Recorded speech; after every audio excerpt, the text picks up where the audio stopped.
Good morning, students.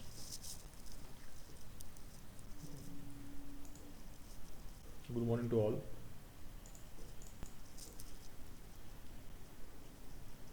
Am I audible? Yes, sir. Okay. So, in the last class, okay. So those who have attended, and they have means we have discussed in the last class regarding the closed loop system and open loop system of a control system engineering. Okay.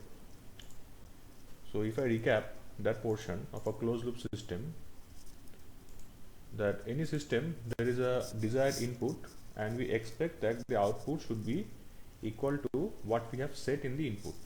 Okay, so it was an example of the driver. Okay, so he was driving a car and he has to keep the speed at 50 kilometer per hour.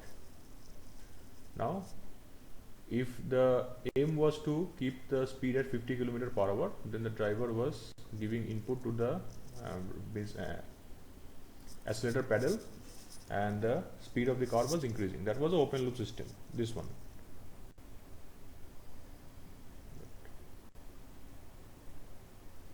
This was the open loop system. Okay, now if we bring into the concept that there is traffic and there is a, you can see there is a hindrance to the speed, so the driver cannot maintain the speed at 50 kilometer per hour all the time. So in that case, the speedometer driver has to see the speedometer, whether it is 50 kilometer or not. He has to check. Okay, so that is why in that case we have a feedback. So there is a set input that the speed should be 50 kilometer always, despite of the hindrances which are there on the road or traffic. So there was a feedback. Okay, so this becomes a closed loop system. So that means the driver is checking whether the speed is always at 50 kilometer or not, 50 kilometer per hour or not. Okay, so this is the top one, figure number 3a. This one shows the actual block diagram. So this is called a block diagram. Okay, so this is a normal representation, a schematic diagram. Okay, schematic diagram showing the different blocks, okay, for understanding, but this is not the actual block diagram of the control system. Okay, this is just a mathematical, you can say, schematic diagram. Okay, not mathematical, actually a physical schematic diagram to represent it. Okay,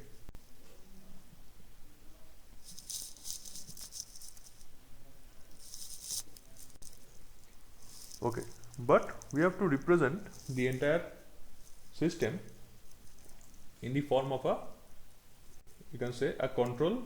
The control system has to be represented in form of a block diagram. Okay, so you can say this is the actual block diagram of the control system.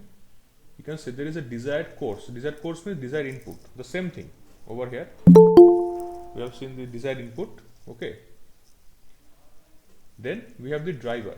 So input is given by to the driver that the speed should be 50 kilometer per hour. Okay, the driver is controlling it. How to control that? Using the steering mechanism. So he is using the steering. Okay, as well as the, you can say, the speed, that is accelerator pedal, is also included in the steering mechanism also. Okay, then there is a steering sensing wheel, steering wheel sensor. That means this is another input which is going to check whether the steering is properly maintained or not. Okay, then comes the automobile. That means this is the controller, driver, and the steering mechanism is the controller, and this is the plant on which the control action has been taken. So this will operate. Now the automobile is moving. Okay, and you are getting an output. Now measurement and visual tactile. That means tactile means this movement. That means according to the measurement and the visual, that is measurement, visual, and tactile. That means in visual we are seeing the speedometer. In feedback we are checking the speed using the speedometer. That is number one.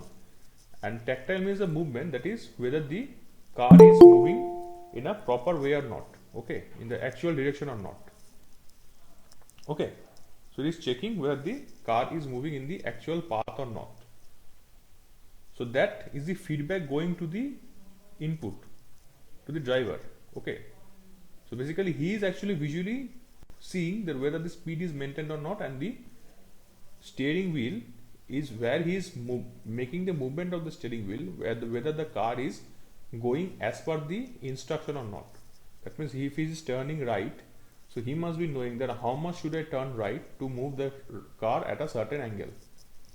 Okay, so that is the feedback. So if he is moving the steering wheel and the car is not moving as expected, that means there is an error. So he has to move, he has to make some adjustments in the steering wheel. Okay, similarly, if the speed is still not maintained at the 50 km/h mark, then he has to again control the speed of the car by increasing or decreasing the pressure on the accelerator pedal. Okay, so that is being observed by the driver through the feedback. So this feedback path sends signals to the controller that the actual input which we are set, we are not getting the desired output. So desired input and actual output is not equal to the desired input. There is some error, and if the output is matching with the input, that means if the input is 50 km/h and the output is also desired, we are getting the desired result, that is 50 km/h, that means the error will be 0. Okay, the error will be 0. That means the control action is perfectly operating. Okay, now this is just a pictorial representation of, there you can see the actual direction of travel he is traveling, and error sensed by the driver. That means his steering wheel is also not proper. That means he should be following this line, this arrow line, but he is moving the steering wheel too much.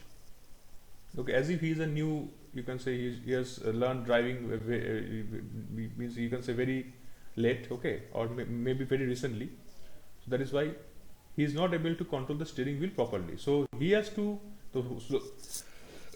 so he is seeing that, he is experiencing that the steering wheel is not moving properly, the car is moving properly as per the instruction. Okay, so that feedback he is sensing by himself, and he is making the adjustments. So he himself is the controller, driver. Okay,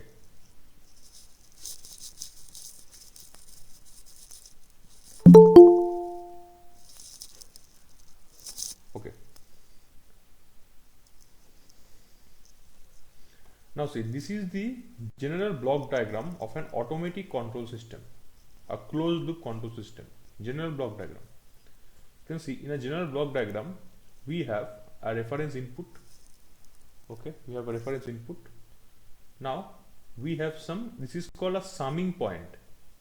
Summing point, okay, where you can say the different signals are either added or subtracted.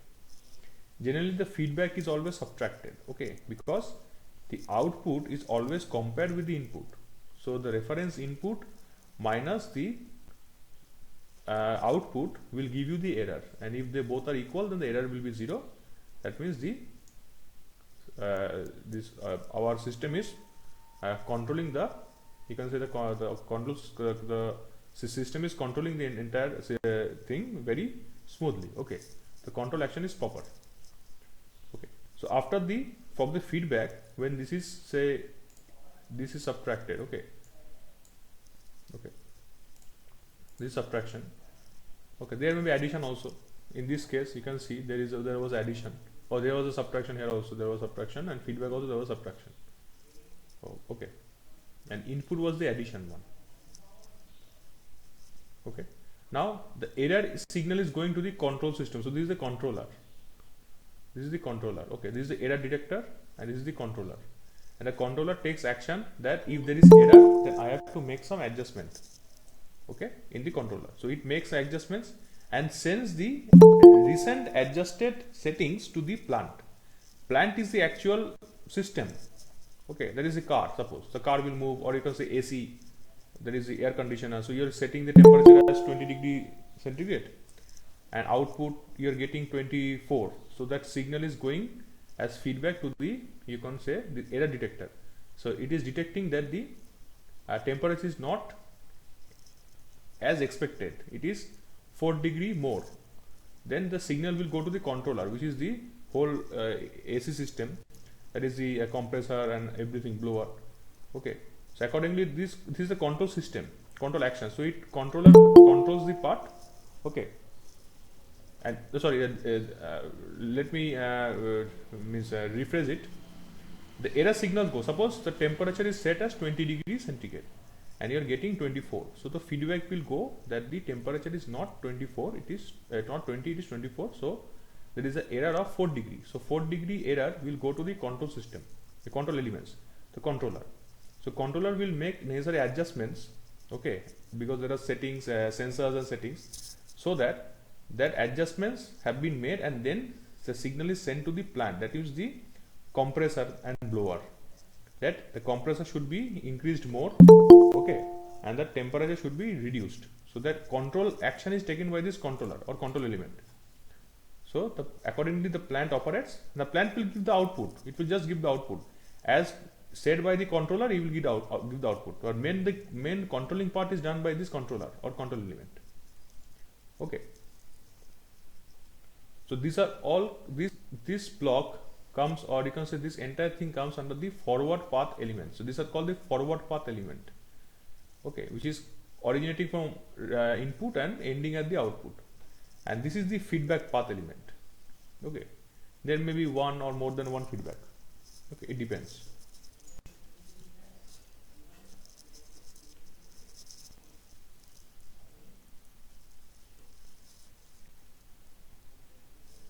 Okay.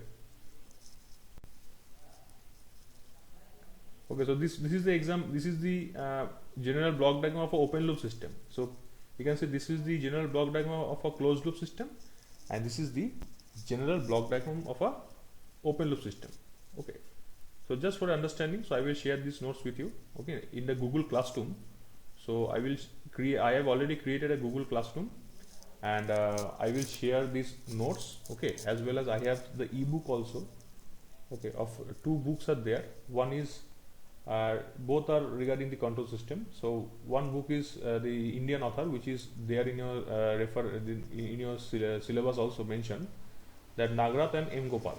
That ebook also I am having. Okay, so you may issue the books from if it is available in the library, then you can issue. Also, I will provide you the ebook. Okay, as a reference, or you can say for better understanding. If you feel that ebooks are very much convenient for you, then you can use those ebooks. Okay. Also, I have one foreign author book which is also mentioned in your syllabus. Okay, that is the Ogata. So it is a control system book of Ogata, foreign author. It is also very good book. So I will also share that book with you. So I will share those books as well as the notes, okay, in the Google Classroom, and also the assignments also will be shared with you, and you will again reply those in the Google Classroom as well. Okay, and I will share the code. Google Classroom code is also required for you to log in. So I will share with you that code also by today. Okay. Okay, so have you understood this part, this block diagram? Is it okay? If you have any question regarding this block diagram, then you can ask. Then otherwise I will move on to the next topic.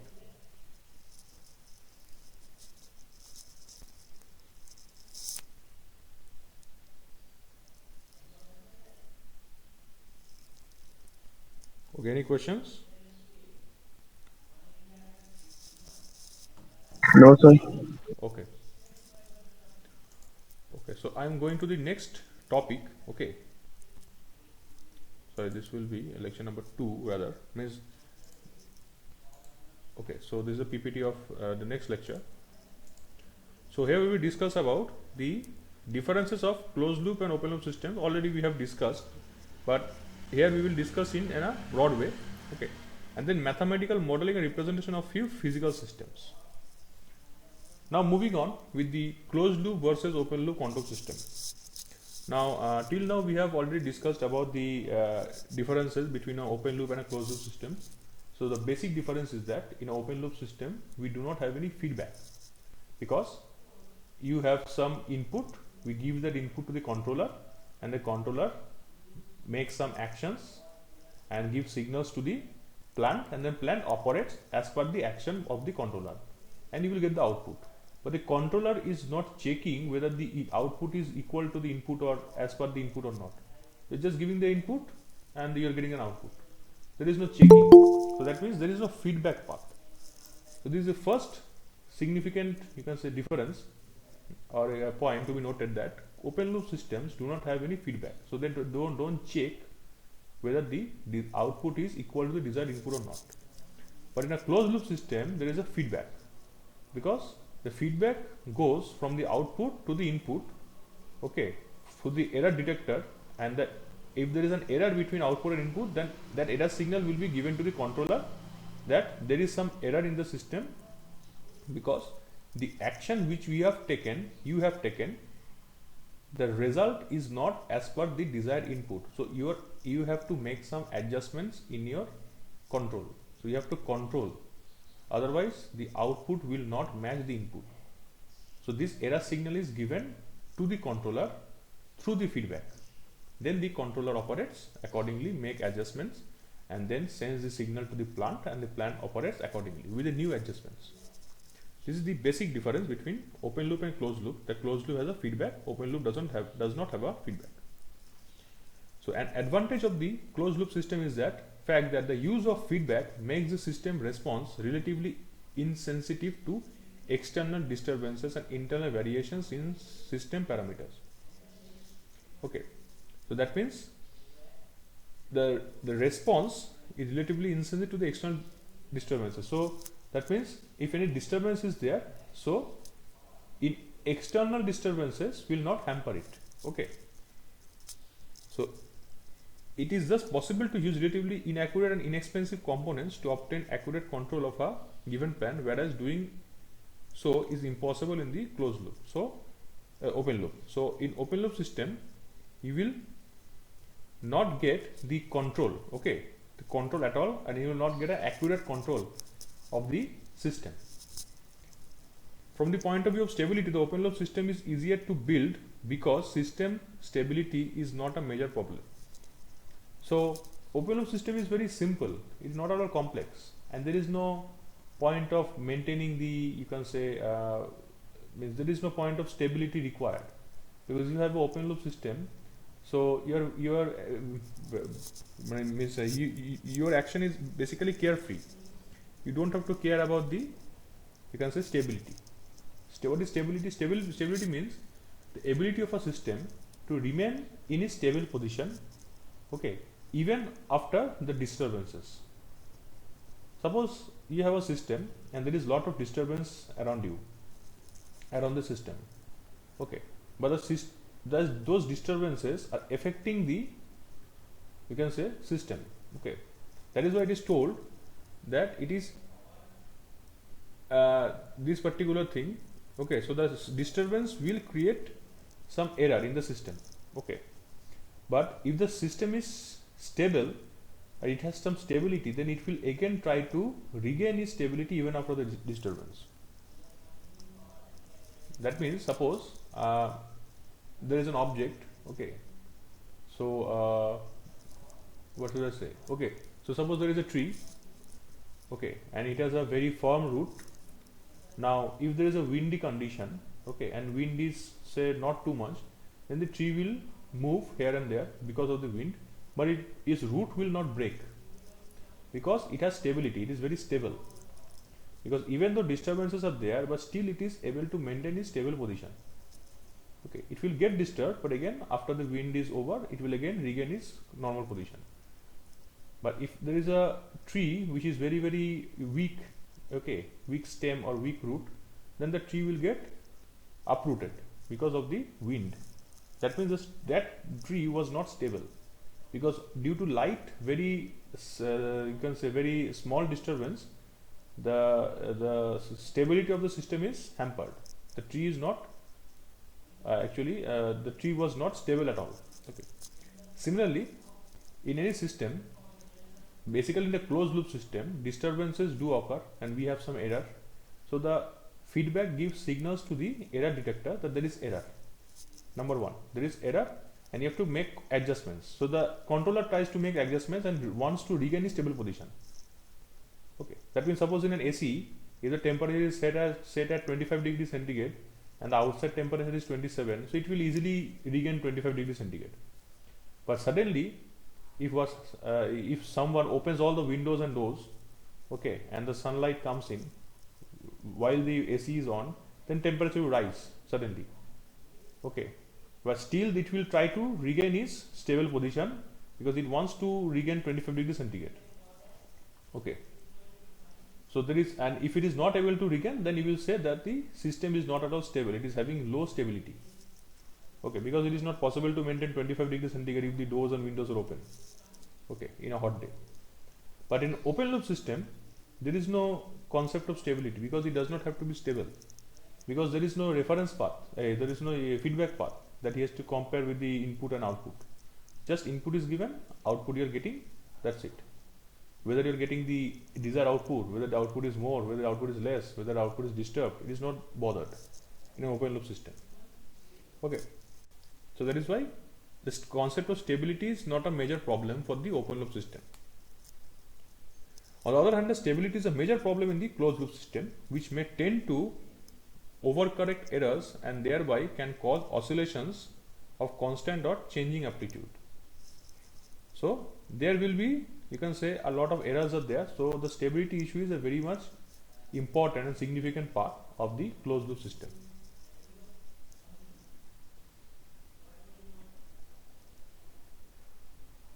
Oh, sorry.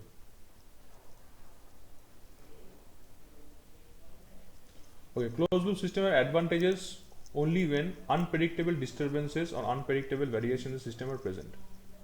So closed loop system has the ability that if disturbances are there, then it is able to stabilize itself, okay. And note that the output power rating partially determines the cost, weight, size and control system. The number of components used in closed system is more than of the corresponding open loop system. Thus, the closed loop system is generally higher in cost and power.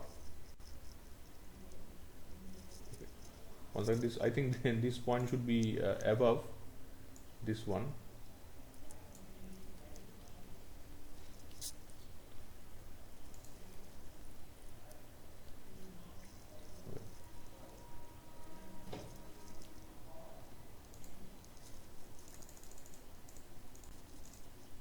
Okay, so since the number of components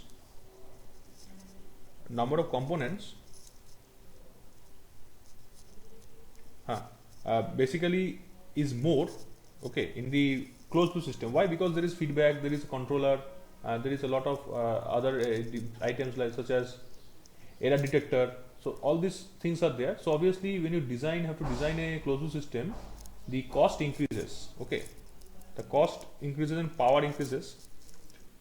So the power means basically you have to invest some new you can say more items. Suppose in an open loop system you are using a 9-volt battery, okay, open loop system, or you can say you are using a supply of 220 volt AC. So it is taking a current of 1 ampere, 2 ampere, okay, and it is having a rating of the entire system which you have designed is consuming, say, suppose 100 watt of power.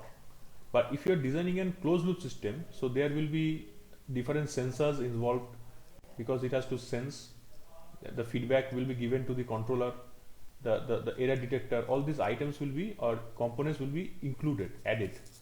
So those components will also consume power, additional power. So in a closed loop system you will see that the power consumption of the entire system, suppose you have designed one system, that will be more than 100 watt. Same thing, open loop system was 100 watt, but if you design a closed loop system of the same thing, it will become, say, 150 watt. Okay, so the cost, weight, size, everything will increase. Now output power will also increase. Okay. Okay, so have you understood these points? The difference between closed loop and open loop? If you have a question, please ask.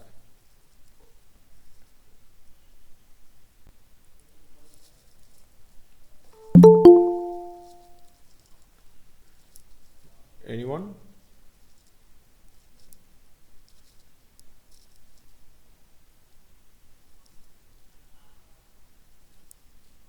No questions? Am I audible or not? Yes, sir. Okay. Okay, then I will move forward. Okay, so now we will discuss about the mathematical modeling and representation of few physical systems. So just an example, so we will discuss two systems. One is a open loop system and one is a closed loop system. So suppose a bread toaster. So this is a bread toaster. So all of you know what is a bread toaster. So it is used for toasting a bread. It is okay, not typically used in India for in most of the houses, but people do have some idea about that. So the operation of bread toaster is that there is a setting. So how much you want the bread to be toasted, or the what is the color of the toast, that means how much crispiness do you want, okay, the degree of darkness and crispiness, that can be set. Suppose we have a toaster which has this, you can say, settings. So these specifications are there, that it is able to, you are able to set the amount of darkness and crispiness in a bread. Okay, so you're setting, you're making some adjust, setting those things, and you're getting the output. So you can say this particular bread toaster, the setting of the darkness knob or timer represents the input quantity. That means there is a setting where you can choose the how much the darkness will be there, and within how much time you want the output. That is, you want the degree of crispiness and the degree of darkness of the toast. Produced is the input quantity. So input is the setting. Input is the setting where you want the, yes, giving the setting of the darkness knob or timer, whatever. And output, you are getting the actual product, that is the toasted bread with the desired input of darkness and crispiness. If the degree of darkness is not satisfactory because of the condition of the bread or some similar reason, this condition can in no way automatically alter the length of time that the heat is applied. That means, suppose you have purchased a bread from a market, okay, of one company, okay. Now you have seen that if you set the timer, say about 2 minutes, then after 2 minutes you are getting a toasted bread. So you are used to it. You know that if I purchase this particular bread, company bread from this particular shop, then you are actually habituated. Then you know that okay, I eat the toasted bread every day, and whenever I purchase this company bread from this particular shop, this generally takes 2 minutes to be toasted, okay, and I get the desired, you can say, darkness and crispiness. Okay, so timer is 2 minutes. Now suddenly that shop is closed and you have to buy the bread. So you buy from another shop. So that shop is actually selling you some old breads, but you don't know. So you have put that toasted bread over there. You have given this setting of the darkness, okay, and the timer maybe, whatever. So suppose you are giving this setting of the timer 2 minutes. After 2 minutes you see that the bread is not as crispy as you expected. Then you realize that the bread was a little bit old, but you cannot do anything because the quality of the bread, okay, so the amount of toast the toaster will make the bread, it cannot sense that what is the quality of the bread. So it cannot make the adjustment that if the quality of the bread is poor, so I have to make adjustments of the inside the toaster, that the time should be more or less, okay, or heat should be more or less. So the toaster doesn't have the specifications. So toaster knows that whenever I will be given the instruction of timer, I have to heat it, and the temperature at which it is heating it, it is fixed as per the manufacturer. So it is heating it accordingly. So it is not dependent upon the quality of the bread, okay, or condition of the bread. Okay. So the heater portion of the toaster represents the dynamic part. Okay, if you see this figure, so this is the toaster, okay, desired toast, darkness setting, whatever, and this is the function of block diagram. So you can understand from here that this toaster is a open loop system. Why? Because you are giving the input reference selector. That means either you are opting for the darkness setting or the timer, whatever, and it is taking the reference input and you're getting the dynamic unit, that is the toaster, okay, toasting operation, and getting the output. So there is no feedback path, okay, so there is no feedback path.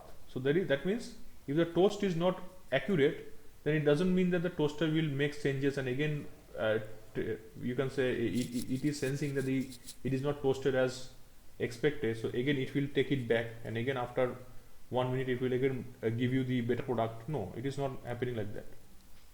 So that means the heater portion of the toaster represents the dynamic part of the overall system. So the heater portion is the dynamic part. This is the heater part. Okay. The timer unit is the reference selector. The timer unit is the reference selector. That means you are giving input. This is the timer, and the timer is giving input to the heater that you have to heat for 2 minutes, and then it will heat. So this is the plant. This is the controller. Because you are setting the time, isn't it? Suppose you are giving time 2 minutes or 3 minutes or 5 minutes, whatever you are giving. So this is the timer setting. Then it will give the input that the operator has set the timer at 2 minutes. So you have to give 2 minutes. You have to operate for 2 minutes. And this is the heater of the toaster. Then you will get the output. Okay. So the system is thus an example of an open loop control system that we use in our everyday life. So these are the examples of open loop control system. So now you can do one thing. You can visualize, or if you look at your home, you will see there are many electronic parts, electronic items, and electronic gadgets, and electronic components, electronics as well as electrical components. Now you can make a note, okay, that you can make a table that I have these components in my home. So fan, light, mobile, TV, laptop, okay, then different products, suppose AC, okay, everything.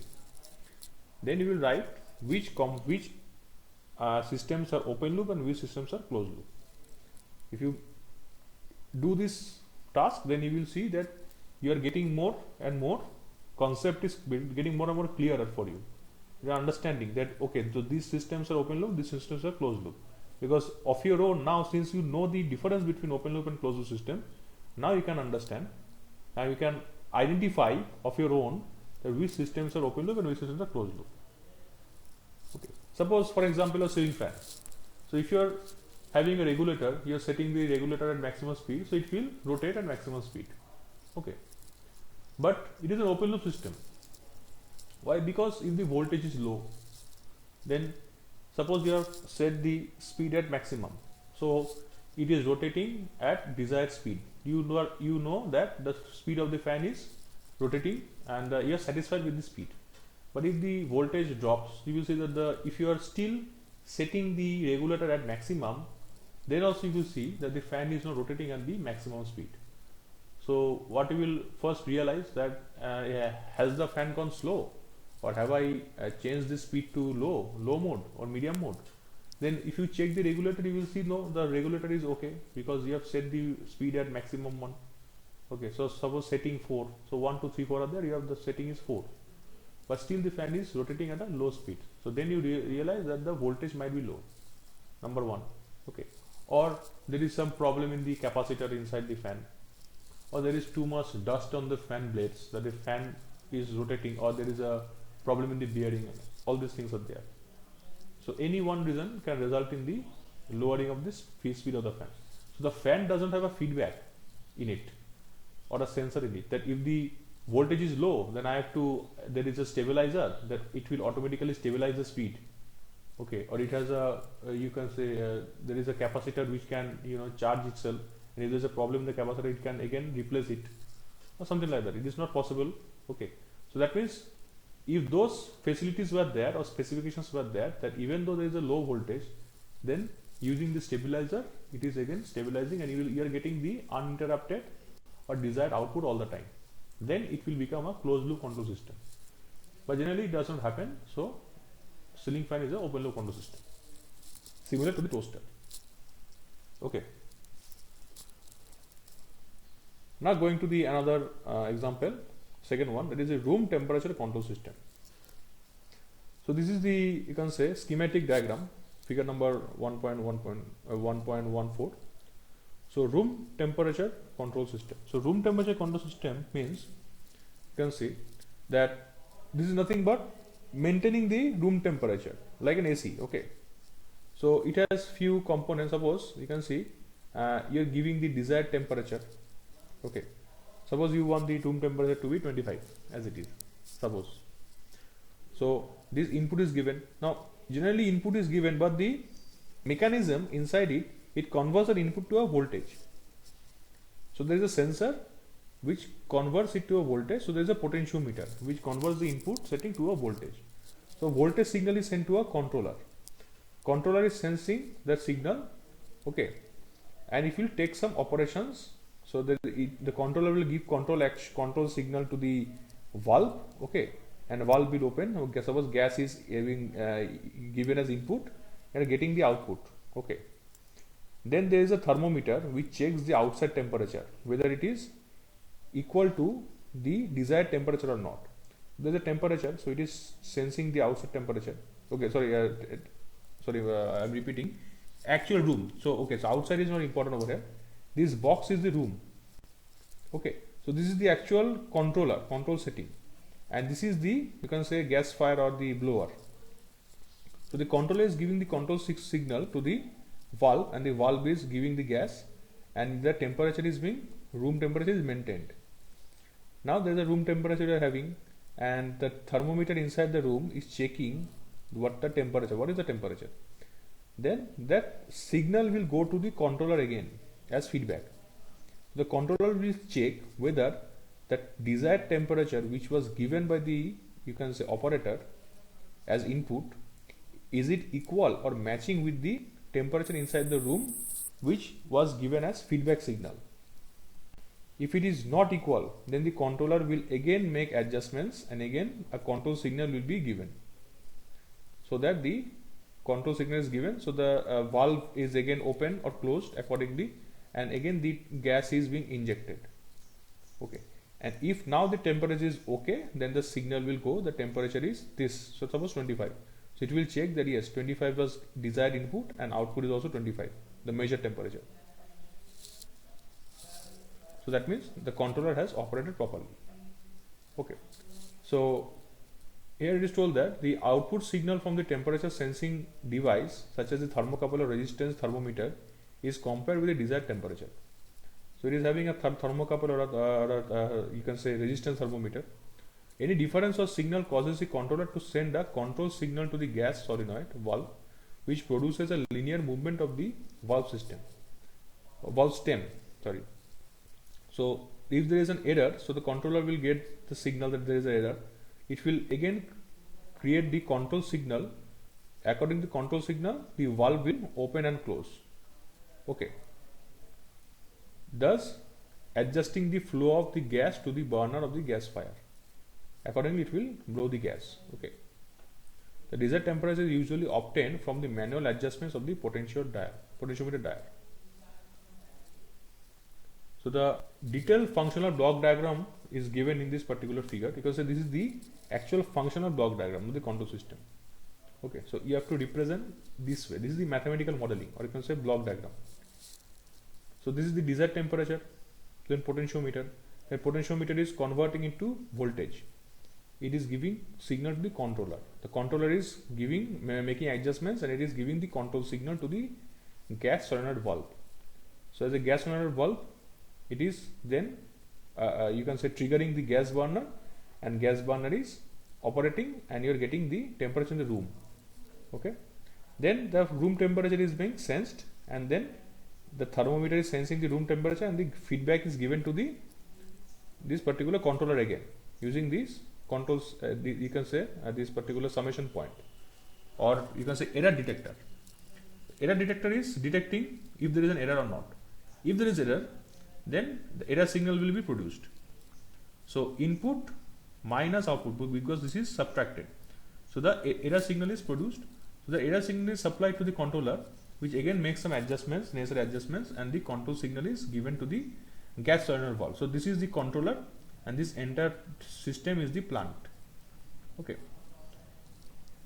There is some other reference also as output temperature. Okay, output temperature reference is also there. If you desire, if you don't desire, then you will not opt for this particular you can say a component. Okay. So now you can understand this is the example of a closed loop system. So obviously room temperature, whenever you are controlling anything, so it says that room temperature control system. So room temperature means that you have to control the temperature.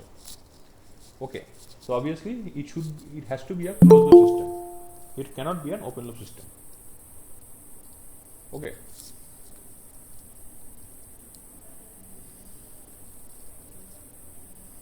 So have you understood up to this? If you have any question, you can ask me.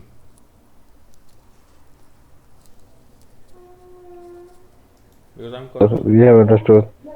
hello. Yes. Nothing, sir. Okay, I've understood. Okay. Okay, I'm recording the attendance. Okay, please don't leave now.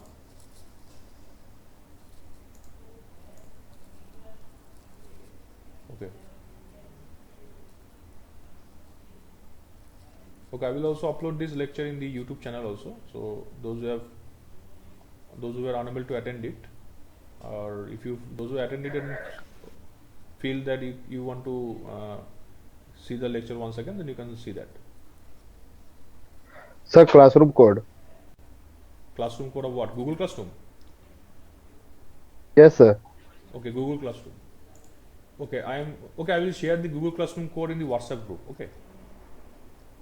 Okay, sir. Okay, I will share the Google Classroom. Well, because let me share the notes. Okay, notes and ebook. After I share the notes and ebook, upload it in the Google Classroom. Then I will share the code. By today, I will do it. Okay.